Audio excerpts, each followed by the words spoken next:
안녕하세요. 둥이 변리사 둥면 이민주예요.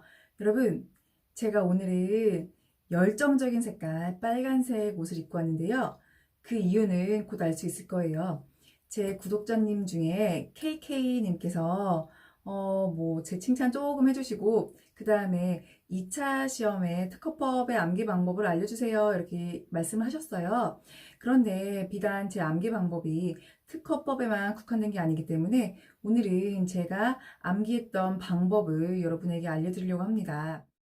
제가 지금은 많은 분들이 궁금해 하시는 것 같다라는 부분을 댓글에서 이제 추려가지고 영상으로 다시 만들고 있는데요. 모든 댓글 관련된 질문을 다 영상으로 만들 수 있는 건 아니에요. 그러니까 KK님 꼭 보세요. 사실 1차 시험도 암기가 필요한 부분이 많잖아요. 하지만 2차 시험은 내가 머리로 암기한 것을 손으로 써야 되기 때문에 더욱더 암기를 효율적으로 해야 돼요.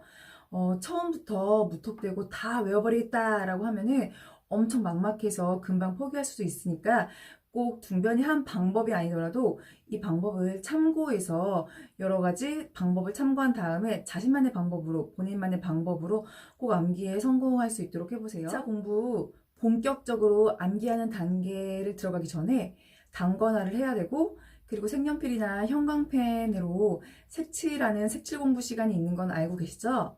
우선 둥변 채널이니까 둥변의 방법을 얘기할게요. 잘 따라와 보세요. 단권화와 색연필 또는 형광펜 칠하는 단계는 나중에 암기의 효율을 극대화하기 위한 사전 작업이랑 똑같아요. 우선 단권화는 책을 한 권으로 만든다는 뜻이잖아요. 공부를 하다 보면은 A라는 강사분의 책으로 공부를 해도 B라는 강사분의 무슨 뭐 GS나 모의고사를 첨부하고 싶은 경우가 있어요. 근데 그럴 때 B의 강사님의 책을 사서 공부하는 게 아니라 그 A라는 분의 강사님의 책을 선택을 했으면은 거기에 단권화를 하는 거예요. 책을 한 권으로 만드는 거예요.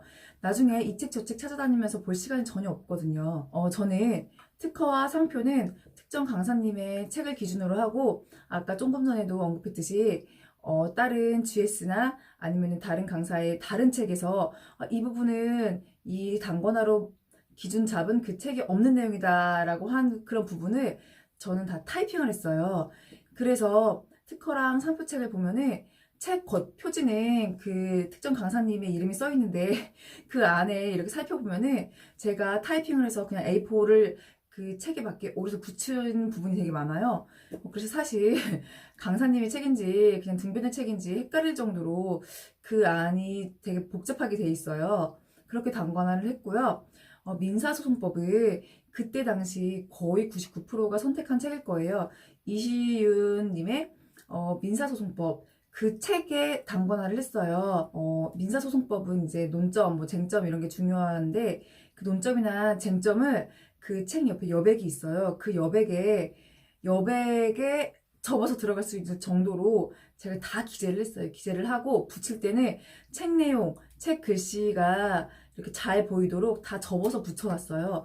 그래서 민사소송법 책을 넘기면은 책 글씨를 침범한 부분이 거의 없고, 다 거의 여백의 그런 메모지나 아니면 A4 용지를 이용했기 때문에, 뭐 글씨의 가독성은 엄청 좋았던 것 같아요. 그리고 사전 작업 중에 두 번째, 이제 색칠하기 단계잖아요. 그건 나중에 시각을 이용한 암기 효율을 극대화하기 위한 건데, 뭐, 의는 노란색, 취지는 주황색, 그리고 판례는 피읍이 들어가니까 뭔가 파란색이 연관된 것 같죠? 그래서 파란색, 그리고 나중에 뭐 학설 대립이 있는데 학설 대립은 분홍색, 이런 식으로 다 색칠을 했어요. 글씨에 색칠을 하시는 분들도 있는데, 저는 그 글씨가 형광펜마다 두께가 다르잖아요. 그래서 어떤 형광펜을 쓰는지에 따라서 글씨 전체가 색칠해지는 부분이 있고, 어떤 경우에는 얇게만 칠해지는 부분이 있어가지고 좀 보기 싫더라고요. 그래서 글씨 밑에 밑줄처럼 이렇게 다 자를 대고 반듯반듯하게 색연필로 또는 형광펜으로 다 색칠을 했어요. 저는 이제 색연필을 이용한 책도 있고 형광펜으로 이용한 책도 있기 때문에 이제 형광펜 또는 색연필이라고 언급을 할게요. 이제 본론으로 들어갈게요. 암기의 3대 원칙이 있어요. 3대 원칙은 바로 1번 키워드, 그리고 2번 두 문자, 3번 무한반복. 모든 사람들, 모든 강사님들이 다 이렇게 말씀하시죠. 둥변도 똑같은 얘기를 하니까 너무 식상하죠? 좀 죄송하면서도 어쩔 수 없는 얘기예요. 왜냐하면 모든 분들, 강사분들도 다 이제 합격을 하신 분들이잖아요. 합격자들이 합격의 방법은 여러 가지지만 기본적으로 공통된 방법이 있어요. 아마 그게 조금의 차이는 있지만 이게 암기법에도 이런 공통의 방법이 적용되는 것 같아요. 원론적인 질문을 해볼게요. 암기를 왜 하죠? 저희는 암기가 중요한 게 아니에요. 암기에서 쓰는 게 중요한 거죠. 어떤 걸 써야 되죠? 제가 이제 2차 과목에 대한 검수위원은 아니고 이제 1차 과목에 대한 검수위원으로 들어갔었잖아요. 근데 그 검수위원을 할 때 다른 교수님들께 질문을 해봤어요. 교수님, 근데 만약에 채점을 할 때 어떤 부분을 보고 채점을 하나요? 라고 했더니 당연히 키워드를 보신다고 했어요. 채점하시는 분들도 사람이죠. 사람이 그 많은 페이지, 심지어 이제 글씨체가 좋으면 상관없지만 글씨가 시간이 촉박하기 때문에 글씨를 막 휘날리잖아요. 근데 그거를 보고 있으면 눈이 아프다 못해 눈이 빠질 것 같겠죠? 그러니까 그 안에서 키워드가 있는지 없는지를 보고 판단을 하는 거예요. 그렇기 때문에 키워드는 정말 정확하게 암기를 해야 돼요. 키워드는 정확하게 암기한다가 바로 첫 번째 그 원칙이에요.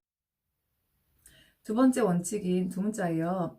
두 문자는 요즘에 강사분들이 많이 이제 따서 책에도 다 기록해 주시고 하는 것 같은데, 많은 그 긴 문장을 다 외울 수 없기 때문에 이렇게 앞에 글자 두 문자를 따서 많이 외워요. 근데 그 두 문자도 강사분들이 아주 편리하게 다 기재해 주지만 그 두 문자가 잘 안 외워지는 경우도 있거든요. 그러면 나만의 방법으로 그냥 두 문자를 따세요. 그리고 나서 그 내가 딴 두 문자를 암기하세요.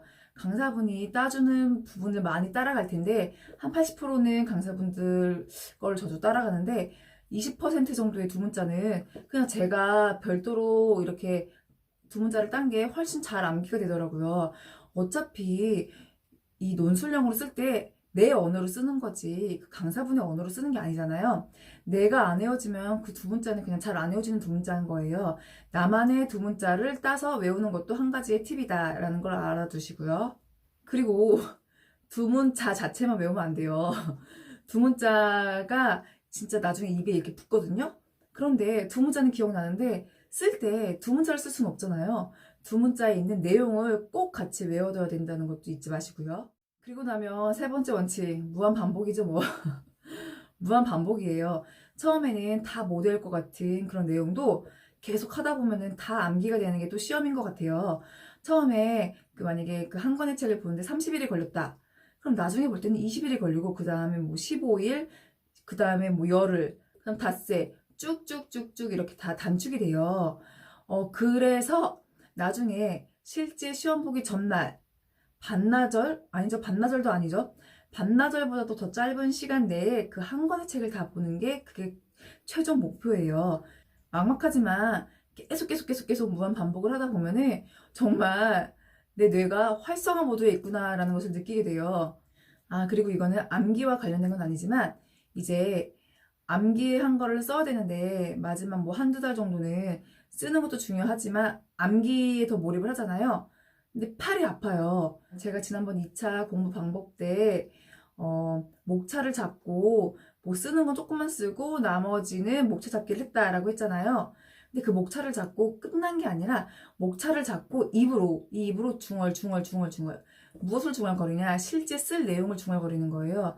뭐 목차를 잡았어요. 그럼 당연히 의 취지 쓰겠죠. 그러면 의는 금방 말해요. 왜냐면 쓰는 속도보다 말로 하는 속도가 훨씬 빠르잖아요. 뭐 의는 두두두두두두두, 취지는 두두두두두두두. 그 다음에 뭐 학습 판례 이런 게 나오면 이제 키워드 이걸 써야겠다. 판례는 키워드 뭐 A 이런 식으로 해서 쭉쭉쭉쭉 입을 활용을 하는 거예요. 생각보다 엄청 도움이 많이 돼요.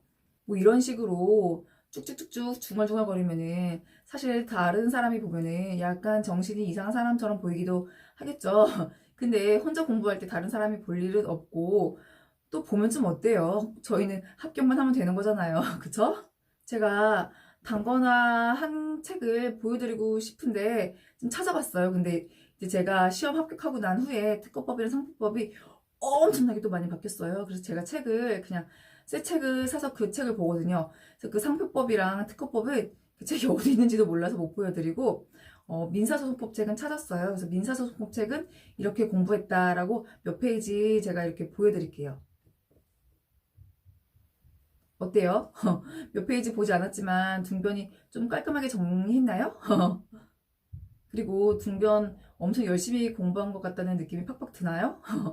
제가 그때 당시 디자인보호법으로 합격을 해서 디자인보호법 합격자가 6명밖에 없었다라고 했는데 사실 그 디자인보호법 점수가 그렇게 높은 편은 아니었어요. 60점도 안 나왔던 것 같아요. 그러니까 나머지 3개 3법 필수 과목이었던 뭐 특허법, 상표법, 민사소송법을 엄청나게 잘 본 거죠. 제가 정말로 증거물을 보여드리고 싶은데 남아있는 게 없어요. 이 큐넷도 이제 예전 시험이라서 그 자료가 없고 제가 캡처했던 그 점수도 볼 수 없기 때문에 그냥 둥교는 거짓말을 안 하니까요. 그렇게 믿어주시고 제 방법을 참고하셔서 여러분의 방법과 잘 믹스시켜서 가장 최고의 방법을 선택하시기를 원합니다. 제 공부법은 변리사뿐만이 아니라 다른 공부법에도 적용할 수 있으니까 꼭 변리사 시험 준비하시는 분이 아니더라도 많이 유익할 거라고 생각을 해요. 더 궁금한 점 있으면 댓글로 달아주시고요. 제가 시작할 때도 한번 언급을 했었는데 모든 댓글을 다 이렇게 영상을 만드는 건 아니에요. 근데 많은 사람들이 비슷한 질문을 할 것 같다라는 부분만 이렇게 영상으로 제작을 하는 거니까 만약에 뭐 내가 댓글로 물어봤는데 영상으로 제작이 안 되고 뭐 그냥 댓글만 달렸다라고 해서 상심하지 마시고요. 그러면 여러분 오늘도 화이팅 하세요. 구독과 좋아요는 제게 큰 힘이 됩니다. 감사합니다.